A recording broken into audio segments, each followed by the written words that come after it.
Todos gostam de falar sobre o tempo. Geralmente, isso significa falar da temperatura. Frígida no inverno ou tórrida no verão, a temperatura é uma parte integrante de nossas vidas.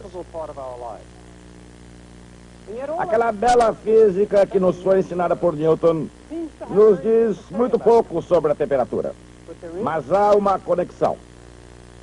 Quando eu levanto este bloco, estou lutando contra a gravidade.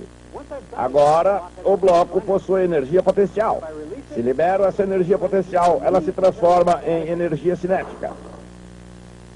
Veja o que aconteceu agora. A energia cinética desapareceu. A energia potencial desapareceu. Meu trabalho desapareceu. Não é que ache que ninguém reconhece o meu esforço, mas o que aconteceu com ele? A resposta é que ele se transformou em calor.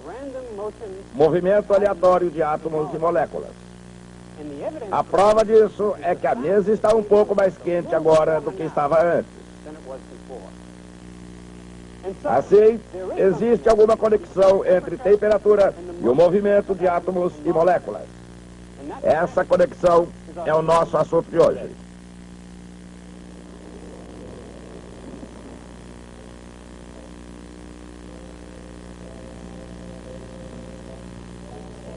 Há muito tempo atrás, os cientistas chegaram à conclusão de que a temperatura está associada com um movimento aleatório de átomos e moléculas.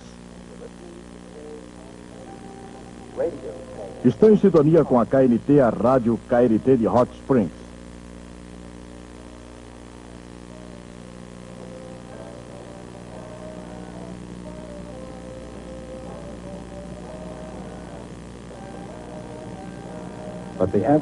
A pessoa comum não precisa da ciência para saber quando está quente ou frio. Há 25 minutos atrás, o mercúrio ultrapassou 112 graus Fahrenheit e ninguém sabe onde irá parar. Mas voltemos aos sons suaves que lhes são oferecidos por Packard, a marca de distinção.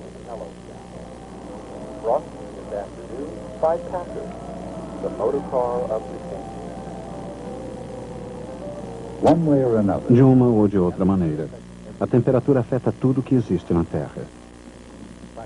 A prática e a memória, a intuição e a experiência, o paladar e o tato. Tudo isso proporciona um sentido muito prático de temperatura. Mas para saber, e não apenas sentir, o que é realmente o quente ou o frio, é preciso uma certa objetividade. E também alguma forma de quantificação. Isso exige alguns instrumentos científicos. Um termômetro, por exemplo, de qualquer tipo. O estilo não importa muito desde que ele funcione. As long as it works.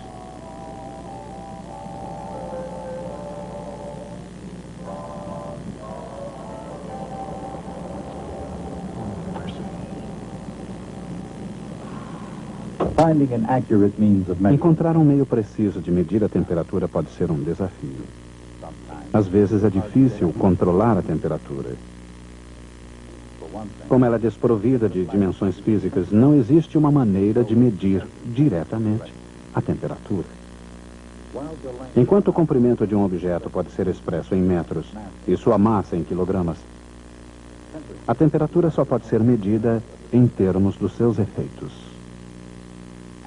E a temperatura só pode ser medida de maneira efetiva quando existe uma escala aceita.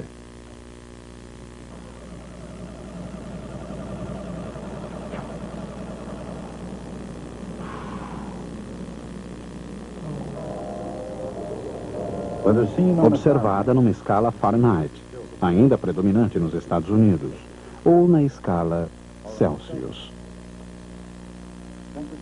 As escalas de temperatura são escalas científicas eficazes porque oferecem padrões de comparação.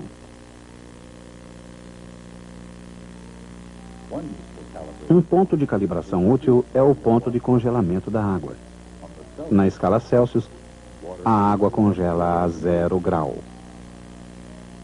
Na escala Fahrenheit, ela congela a 32 graus. Outro ponto de calibração confiável é o ponto de ebulição da água. A água ferve a 212 graus Fahrenheit ou 100 graus centígrados na escala Celsius. Mas a água e as pessoas não são as únicas afetadas pela temperatura, qualquer que seja o seu método de medição.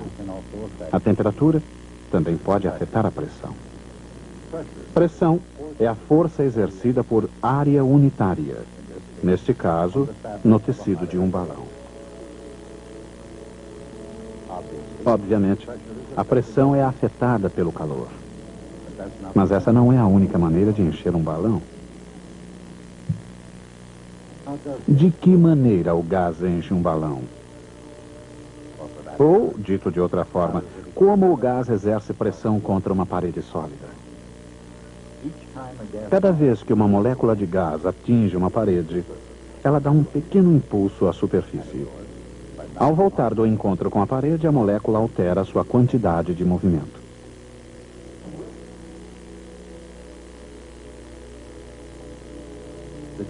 A mudança da quantidade de movimento significa que uma força agiu sobre a molécula. Isso significa que uma força oposta agiu sobre a parede.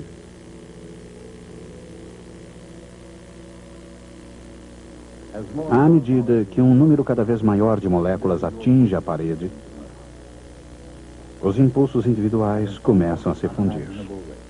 Numa velocidade que mal podemos imaginar, até mesmo num gás comum como o ar, ocorrem choques constantes de moléculas contra as paredes, ocasionando uma pressão uniforme.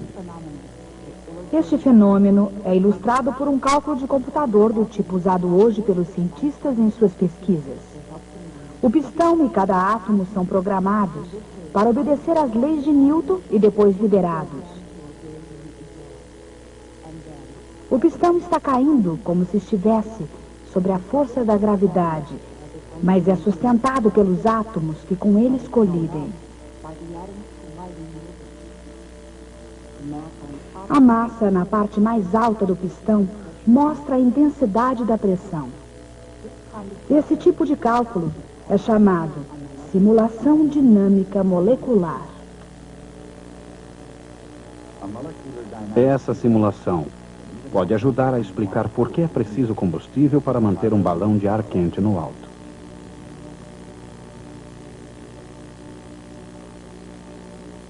O calor é a energia dos movimentos aleatórios de átomos e moléculas. O aquecimento de um gás provoca um aumento da energia cinética de todas as suas moléculas. Cada colisão exerce uma maior pressão sobre a parede. É por isso que o aquecimento de um gás aumenta a sua pressão. De maneira inversa, é por isso que é preciso uma menor quantidade de gás para manter a mesma pressão.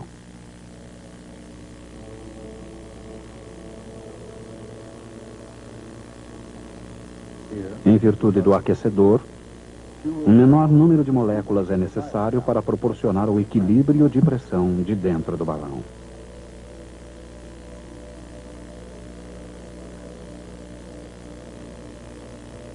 Ele pesa menos que o mesmo volume de ar. É por isso que o balão flutua. Em essência, tudo depende da força e da quantidade de movimento, da ação e da reação.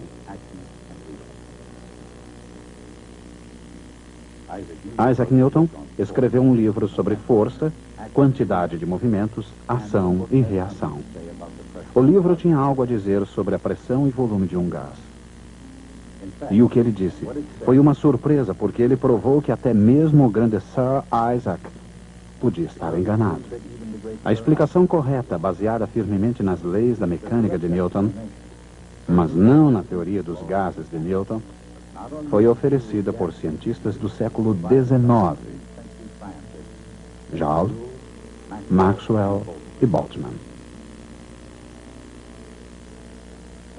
Expresso em termos modernos, eles descobriram que a pressão de um gás é proporcional ao número de moléculas e inversamente proporcional ao volume. É também proporcional à energia cinética média de uma molécula.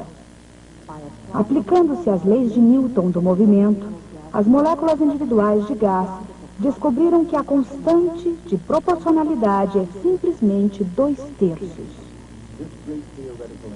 Esse grande prognóstico teórico surgiu como uma resposta ao conhecimento experimental cada vez maior sobre a natureza dos gases.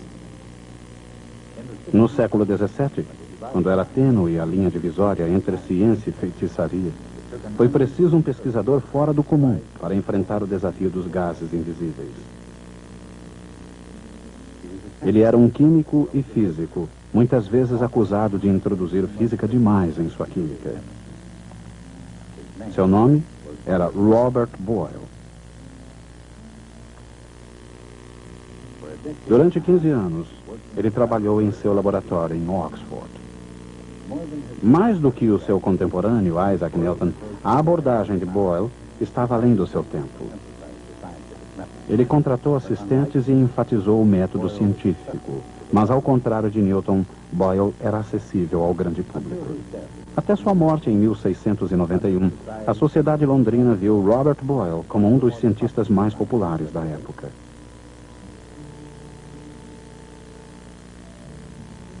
Boyle foi um dos primeiros praticantes da abordagem quantitativa.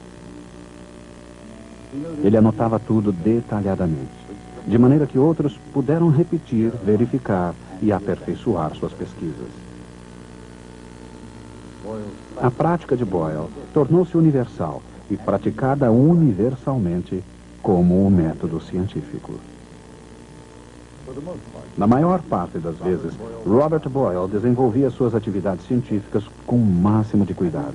Ele descobriu que, numa determinada temperatura, o produto da pressão e do volume de um gás é quase constante.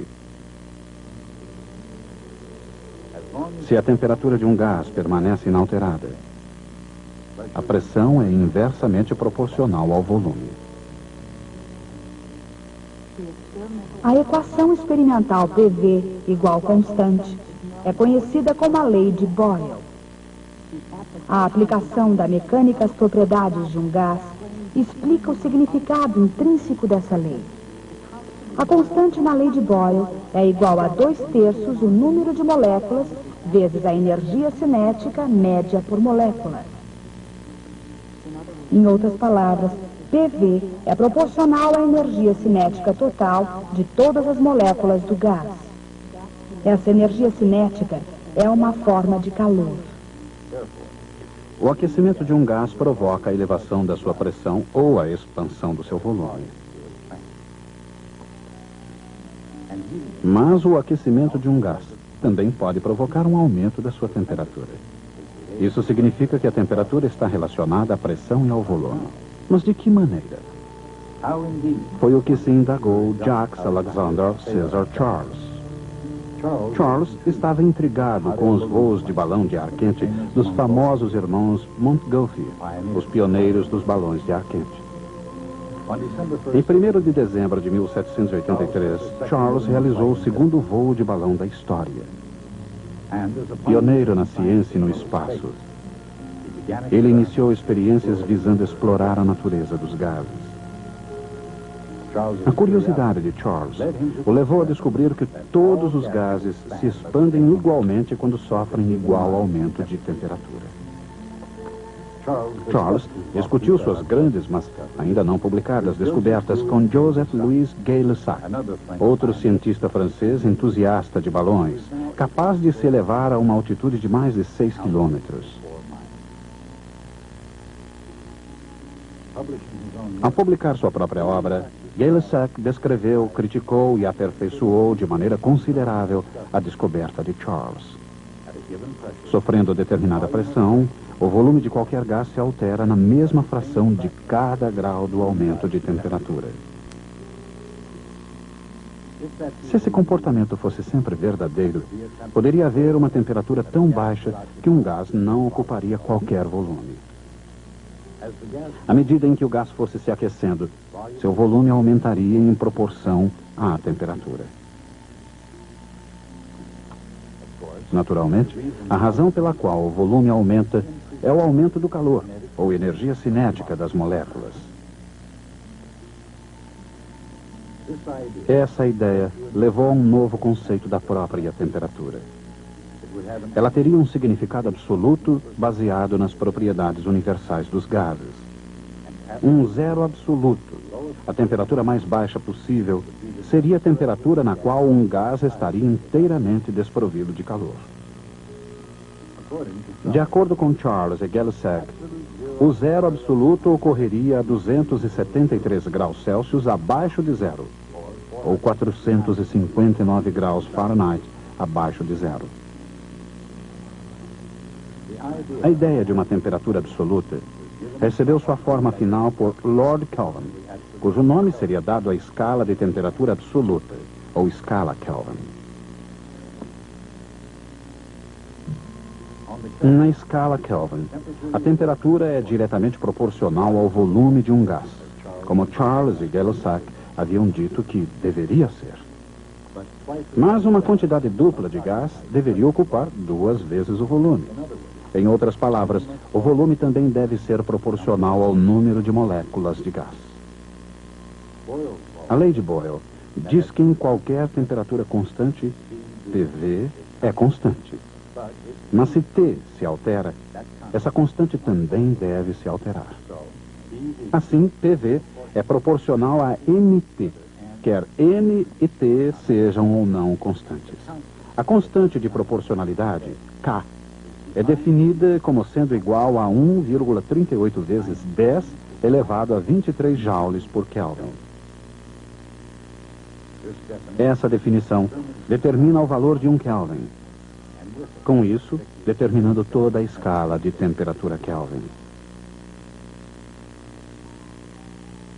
Por exemplo, o gelo derrete a 273 Kelvin.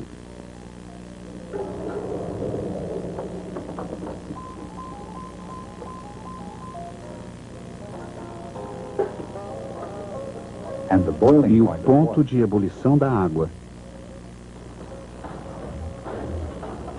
é 373 kelvins. Bom, estou aqui. Não tinha certeza se ela iria conseguir. Vejam, tentei dirigir mais devagar e a situação piorou. Dirigir mais rápido também piorou. Graças a Deus encontrei um posto com o mecânico. Vou lhes contar uma coisa.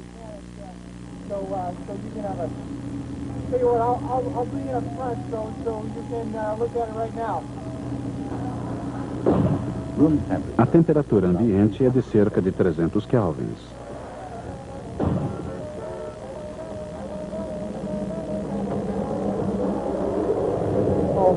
Pelo amor de Deus. Eu estava com medo disso. Acho que deve ser superaquecimento. A superfície do Sol, 6.000 kelvins. Joguei fora algumas enciclopédias só para aliviar a carga. Eu estou tão feliz de encontrar esse aqui. A temperatura no interior do núcleo do Sol é de 15 milhões de kelvins. Rapaz, você parece já ter arrumado uns 100 carros hoje, né? Por que é que não vai embora? Eu estou trabalhando aqui na cidade. As casas ficam muito longe uma das outras. É muito pior do que eu pensava. Garotinho, não faça isso. Não faça isso. Esse carro está passando por um momento difícil. Muito obrigado. Pode ir. Eu tenho que chamar o padrão. Mais perto da Terra, as experiências de Charles e Gay-Lussac sugeriam que uma vez que o gás pode ser comprimido, os gases devem ser compostos de partículas separadas pelo vácuo. Aplicando as leis da mecânica a essas moléculas invisíveis, chegamos à teoria cinética dos gases. Uma teoria que diz que a energia cinética do gás, o efeito coletivo das colisões moleculares, é o que dá a um gás sua pressão e volume. Mas pressão vezes volume também está relacionada à temperatura absoluta. Assim, existe uma relação direta e simples entre temperatura e calor. A temperatura absoluta é fornecida por 2/3 da energia cinética média de uma molécula do gás.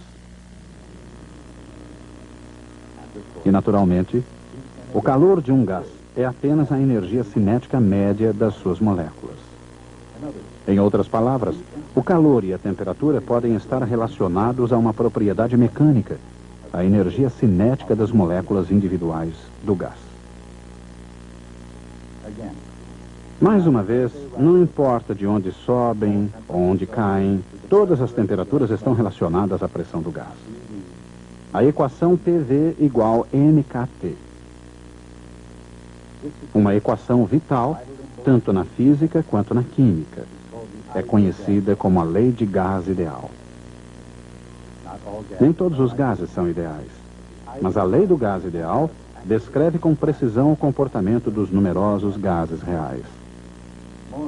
Mais do que uma definição da escala de temperatura absoluta, ela expressa tanto a lei de Boyle quanto a lei de Charles e conduz a uma teoria cinética da temperatura. Não sei se você entende de carros. Se entende, diga logo, por favor. Aqui certamente temos problemas. Eu sou um vendedor de enciclopédias. Eu vou lhes mostrar parte do material que tenho comigo, mas... E esses sons suaves nos trazem a hora certa aqui na KNT. E agora uma mensagem do nosso patrocinador.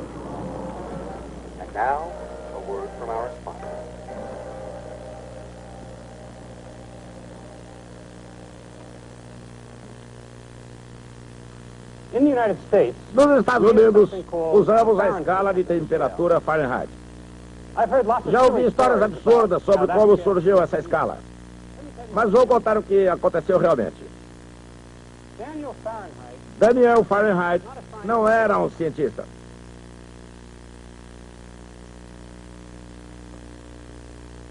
Era um comerciante polonês que no século XVIII decidiu se aperfeiçoar no novo ramo da fabricação de instrumentos científicos. Ele via um grande futuro nos termômetros calibrados.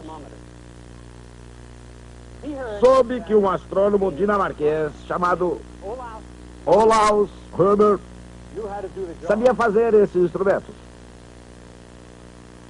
Viajou então para a Dinamarca com o objetivo de ver Rømer calibrar os seus termômetros. Rømer inventara sua própria escala de temperatura, que da mesma forma que a de Celsius, se baseava no ponto de congelamento e no ponto de ebulição da água. Mas a escala era diferente da escala de Celsius. Em primeiro lugar, Rømer construiu uma escala de 0 a 60 graus e não de 0 a 100 graus. A escala de 0 a 60 correspondia provavelmente aos graus de uma circunferência. A segunda diferença é que Rømer não gostava de números negativos. Assim, quando mergulhou seu termômetro em água gelada, ele não marcou esse ponto como 0 grau, e sim como 7,5 graus, deixando 1/8 da escala para baixo.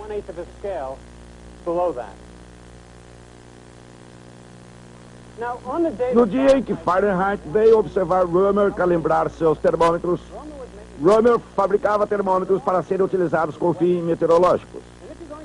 Um termômetro para fins meteorológicos não deveria assinalar do ponto de congelamento da água ao seu ponto de ebulição, pois a temperatura raramente atinge essa marca. Rømer fez uma marca no ponto de congelamento e outra marca assinalando a temperatura do corpo humano. Quando encontrou essa marca, ela era de 22,5 graus. Essa foi a escala básica adotada por Fahrenheit. Mas Fahrenheit não gostava de frações, e quando fabricou seus próprios termômetros, multiplicou tudo por 4. Agora a escala é de 30 a 90 graus. Do ponto de congelamento à temperatura do sangue. Ele pensou então que seria mais conveniente ter 64 graus entre esses dois pontos, e não 60. A razão é que ele precisava gravar marcas de graus unitários em seu termômetro. Se houvesse 64 graus entre seus dois pontos de calibração, ele os dividiria pelo meio e novamente pela metade 6 vezes. Assim, ele alterou novamente a sua escala de temperatura para que fosse de 32 graus a 96 graus, uma diferença de 64. Assim, usando esse termômetro, ele mediu a temperatura da água em ebulição de forma pouco precisa e decidiu que ela era de 212 graus. Depois da sua morte, a temperatura de 212 graus foi definida como a temperatura da água em ebulição. Isso alterou a temperatura do corpo para 98,6 graus. Foi assim que surgiu a escala Fahrenheit. Talvez vocês queiram perguntar qual seria a melhor escala de temperatura. A escala Kelvin, ou a escala absoluta, é a escala usada pelos cientistas. A escala Celsius é quase ideal para a cozinha, pois é baseada na temperatura da água em ebulição numa panela sem tampa. E a escala Fahrenheit, que vai de 0 a 100 para tempo normal, é quase perfeita para o tempo.